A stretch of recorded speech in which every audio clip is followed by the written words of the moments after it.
I feel like I don't know that you could do it if you weren't crazy. Hi, I'm Dr. Broughton, and this is Dr. Dunn. We have a company here in the South Puget Sound called Light Dental Studios. Having grown our dental group in the area, we have served thousands of patients and heard inspiring stories of entrepreneurship, community service, and self-improvement. We love to share these stories internally with our teams, but have decided to bring them to our community, hoping that they will be inspired by them as much as we have. Welcome to Sound People. Why Salon Ish? Why did you do that versus getting a normal job? I started my whole beauty journey in cosmetics at Nordstrom, so I felt like the standard was set that, it's high quality service, and the thing that was missing for me was the ability to fully service my customers there. It really catapulted me to jump into skincare and be an esthetician. And I don't think at any given time, I always say, I don't feel like I was like the best roommate or the best employee ever. I feel like I always kind of had the beat of my own drum and how things should be. And so with that, I created a cosmetics line in my early, right when I became an esthetician, and it was the Ish Cosmetics. And so I'd always been really attached to the Ish name. I had a friend in high school. We created a dream of having a clothing line that was the Ish. And so, it's always stuck with me, and I do think it's this really beautiful, universal term that we all use, whether you want someone to come around 4-ish to Easter dinner, or you want more of a purplish hair, right? There's so many ways to utilize it, and I kind of use that in the brand now still. So I was really attached to it even beyond having my little cosmetics line. And it really is a beautiful name. Just the more we've gotten to know you, it fits with the whole concept. And you do all of these different services, and it's this amalgam of Ish. Yeah, and I feel like with Ish, I'm just with being able to use it as a catch-all term, but also our menu is huge. What we offer is huge, and so it kind of is this umbrella of sorts that you can really, in the scope of beauty, it's almost a one-stop shop. Can you take us back when you very first started? Yeah. How did that all evolve? I'm just curious because it's such a big salon. Yeah. I had a lash studio in my home, and I was only in the industry at that point for about a year. Again, not feeling like there was a perfect fit for me as an employee somewhere. I'm like, I'm gonna create a little lash studio, and it just really blossomed, and it was quick. I looked on Craigslist and found a couple places downtown Puyallup that looked cute in the photos on Craigslist, and so I popped into a couple, and the one, truth be told, wasn't magical. I rented this little room in a salon. I was one out of 2 estheticians there, and she was leaving within 3 months. So I was able to take on her clientele, quit my full-time job, but then I was solo in these spa rooms. And so I approached the owner at the time. So I'd been there for 6 months, and I said, hey, what if I took over the spa? I need some buddies back here. I was brand new to the industry. I really wanted that camaraderie and ability to bounce ideas back and forth. And the owners of the building at that time weren't a fan of that idea of splitting the lease. And so, but they said, this gal could take it over. And then the owner of the salon said, okay. So here I am. It just was kind of one of those, the seas parted and the timing was right, I guess. And so I was just a 24-year-old esthetician running a salon with independent hairstylists. The building itself is totally different than it once was, because it was almost like a mini mall, and so there were hallways and different suites. I never at 24 walked into that building thinking it would all be Salon Ish one day. I loved being able to put our true spin on it once we were able to take over the whole storefront, because the branding is just so special to me, and I just feel like every corner you turn, that is my goal. You're at Salon Ish. And that's the cool thing about the entire experience for me is we've grown when it was an option. Nothing was forced, and I think that's really good for me because it feels like, okay, we're bursting at the seams, let's go. Instead of like, this is what I want, and boom, here it is, and then I have to wait for the people to come. It's almost like we've gotten to a point where we need to expand each time, and then the space has allowed us to do that, and it's huge now. I have met so many entrepreneurs along the way, and you fit the stereotypical view of an entrepreneur. It's just an idea. Sometimes when I'll talk to business leaders and they want you to give the framework of your company, and they want to know about your financials and how you set it up and what your leadership team looks like.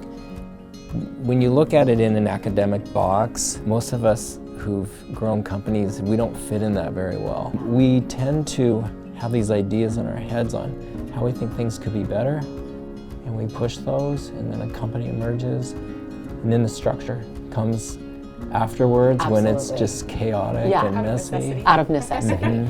It really is a wild ride up here, you know, on ideas and when my brain works and how it works. And I feel like I don't know that you could do it if you weren't crazy. That's true. Yeah, I think that. Yeah, you have to have a little bit of crazy. Yeah, I'm okay with that. Because people will tell you all the time, that's never gonna work. Yeah. Your parents will say it, your friends will say it. Yeah. And you have to, if you believe it enough, you say, well, maybe it doesn't, but in my head, I can see this picture. Yeah. I am not, from the book by its cover, the conventional businesswoman, you know, and I feel like I love to be able to provide, you know, information for other business owners and inspiration for other business owners while not fitting a mold of some sort, whatever, you know, the world has made successful people to look like. I feel it can shock someone that I own this commercial building and that I had that opportunity. But I've been able to have resources and dive into opportunities that have helped me along the way. And I feel so lucky for that. Almost every single time that we do these, the work-life balance idea comes up, and we talk about it a bit. And when you look at that, how do you view it in light of your business between your home life and your work life? I think it's always hard for me to use the word balance, but I don't know if you can relate, but like I don't know that I'd ever be balanced in a sense. Like when I'm home, I really do think about work, and when I'm at work, I really do think about home, and it all really is this kind of jumbled picture. And I don't know that it's necessarily something that I crave. I feel like I crave a successful business and a successful family life, but I don't know that I crave, you know, a very specific schedule with weekends off. I don't know that balance is my thing.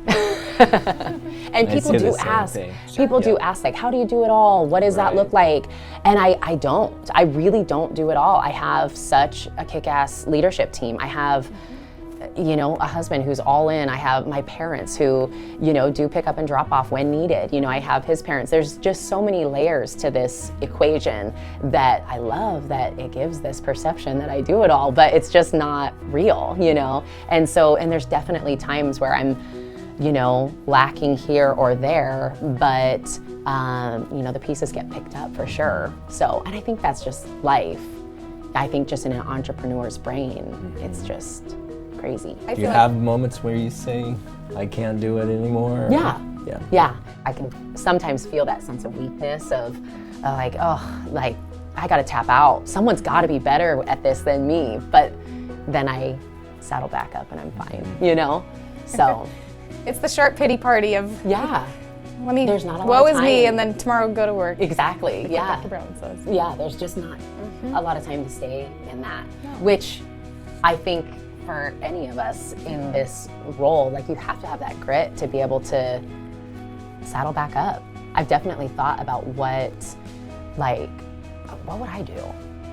This is what I was meant to do, you know? But I don't know. I agree. I don't know what. It is what you were meant Yeah, I don't know what's out there that could, kind of fill my cup in the way that this does. So tell me how the platform came about, because it's a separate space, a little bit around the corner from where Salon Ish is. Yeah. When I was still doing lashes, I felt in my soul a calling to train future lash artists. I felt like, yes, I was building my own team, but the community of lash artists really could benefit from more education. So I started a lash certification program, and again, kind of outgrew doing it in the salon. So as everything else has kind of worked out, this space opened up, and I just was so lucky that it was right around the corner, same block as Salon Ish, and it's a storefront, it's beautiful, but truthfully, I opened it just to be able to do lash certification. But one of my independent stylists said, hey, what if I taught bridal classes to fellow stylists of the community? And I'm like, oh my gosh, I love that. And it was an absolute snowball, which it is unreal. Yes, we opened it in 2018, and it's just really become so many versions of itself for many different reasons. And so now, as we're able to host more, we're opening it up as a rental space as well. So, for baby showers and bridal showers and team events, and we have a coffee stand that rents it out pretty often for their team to be able to come together, all their locations, and just connect and do team building. So it's kind of a catch-all. It's a really beautiful space, but almost a shell of sorts, so that you can kind of make it your own. If somebody has interest in it, how would they contact you? So the platform actually has its own website. So on our Ish website, we have a link to the platform, but we also have the platform by salonish.com. We have all of our information on there and a contact form that anyone can use it, and it's really cool. It holds up to about 50 people, probably 40 seated comfortably. So it's been really cool for different events, and to give people an opportunity to, I don't know, it feels fancy, but it's not, outrageous. Can you tell us a little bit about the Boss Babe Market? Yeah, so our marketing director, Crystal, had this idea in 2017. She's like, look at all these makers, vendors, creators. What if we brought all of them into Salon Ish? They get to have a pop-up, our clients get to shop, their clients get to come and physically see these goods. We have our favorite jewelry gal, we have a baker, and so we did it, and it was unreal, and we hosted that in the salon. So it was almost like a way to cross-pollinate our worlds, our clients. And the really special thing about having the platform during the pandemic was that we were able to, with capacity guidelines, shift over to the platform, and it has become such a cool element now, because that wasn't the original idea. It was to really bring people into the salon. But knowing what we know now in this whole entire season, it has been just a really cool way to have more vendors in there, more dates, more opportunities for more local female owners. We definitely have people asking often if they can be a part of it, but our goal is to have vendors that aren't necessarily super alike at each one, but we'll rotate them. So we, aren't gonna have two jewelers that make similar jewelry, right? Or two bakers that make specific baked goods. We definitely mix and match where we see fit. It's been, several years now that we've been able to host this market and having the platform. It's just been so fun to almost see the things come together and the stars align with that, because it's so special, and it gives so much opportunity to business owners that maybe don't even think about a storefront, whether it's an option or not. Maybe it's their side thing, it's their passion project, and so it's so cool to give that opportunity.